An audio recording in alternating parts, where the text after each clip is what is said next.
Сәлеметсіздер ме? Мен Төлегенова Күнсая. Халықаралық экономика пәнінің халықаралық сауданың табыстарды бөлуге ықпал етуі тақырыбында өз дәрісімді таныстырамын.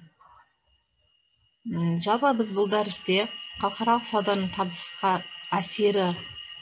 әсері, сондай-ақ сауда нәтижесінде табыстардың бөлінуін түсіндіруші теориялар тақырыбында сұрақтарды қарастырамыз.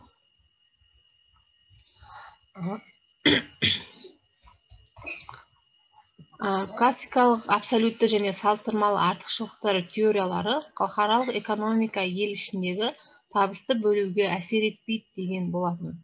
Барлық теориялар үшін саудадан түсетін табысты бөлу мен қайта бөлу туралы мәселе өте маңызды мәселелердің бірі болады. Хейхшер-Олиннің өндіріс факторлары арақатынасы теориясы жеткілікті өндіріс факторларының қожайындарына саудадан ұтса, керісінше жеткіліксіз өндіріс факторларының қожайындары саудадан ұтылатындығын көрсетеді. Ерекше өндіріс факторлары моделі барлық факторларды салалар арасында еркін қозғалатын мобильді және тек белгілі бір салаларға тән ерекше факторларға бөледі. Халықаралық сауда нәтижесінде экспорттық сектор үшін ерекше факторлар дамиды. Ол импорт пен бәсекелес сектор үшін ерекше факторлар қысқарады. Осы салалар арасында еркін қозғалысты мобильді факторлар не дамиды, не қысқарады. Халықаралық капитал қозғалысының ғайып болу жағдайында елдің импорт көлемі ағымдағы салыстырмалы бағада экспорттан түсетін табыспен шектелуі.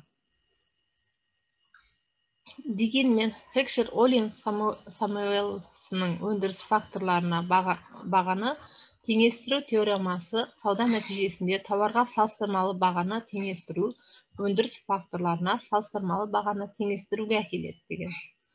Столпер-Самуэлсонның өндіріс факторларының бағасынан тауар бағасының өзгеруінің әсері теориясы халықаралық сауда бағасы өсіп бара жатқан тауар өндірісі үшін интенсивті қолданатын факторлар. Иесінің табысының өсуіне және бағасы төмендеп бара жатқан тауарлар өндірісі үшін интенсивті қолданылатын факторлар иесінің табысының төмендеуіне әкеледі деген. Өндіріс факторлары арақатынас теориясын дамыта отырып, Самуэлсон Джонстың ерекше өндіріс факторлары теориясы сауда нәтижесінде артық өндіріс факторларының қожайындарының барлық табыстарды өспейді, тек елдің экспорт салалары үшін ерекше өндіріс факторлары қожайындардың табыстары өсетінін және салыстырмалы жеткіліксіз өндіріс факторлары қожайындарының барлығын табыстары қысқармайды, тек импорт пен бәсекелес салалар үшін ерекше өндіріс факторлары қожайыннан ғана табыстарының қысқаратындығын көрсетеді. Сонымен Самуэлсон Джонс теоремасы бұл сауда нәтижесінде экспорттық салалар үшін ерекше өндіріс факторлары қожайындардың табыстары өседі және импорт пен бәсекелес салалар үшін ерекше өндіріс факторлары қожайынның табыстары қысқарады делінген.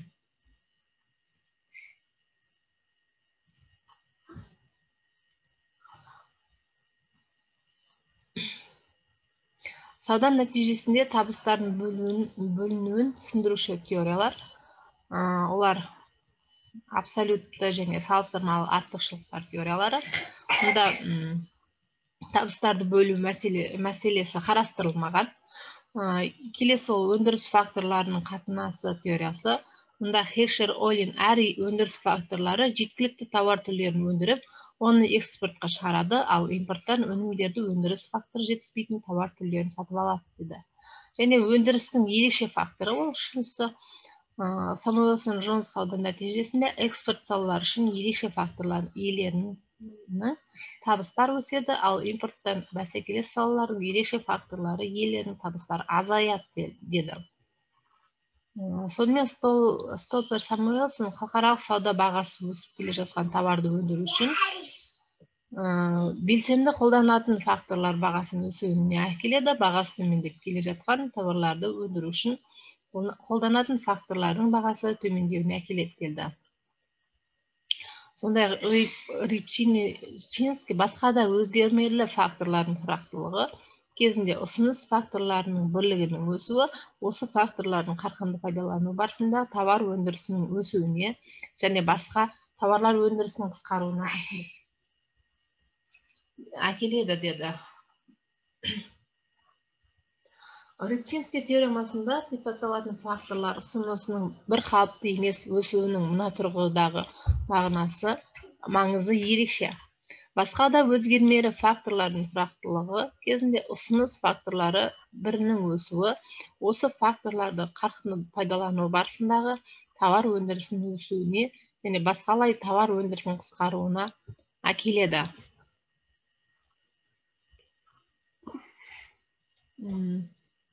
Жалпы халықаралық сауданың табыстарын бөлуге ықпал ету тақырыбындағы дәрісім осымен аяқталады.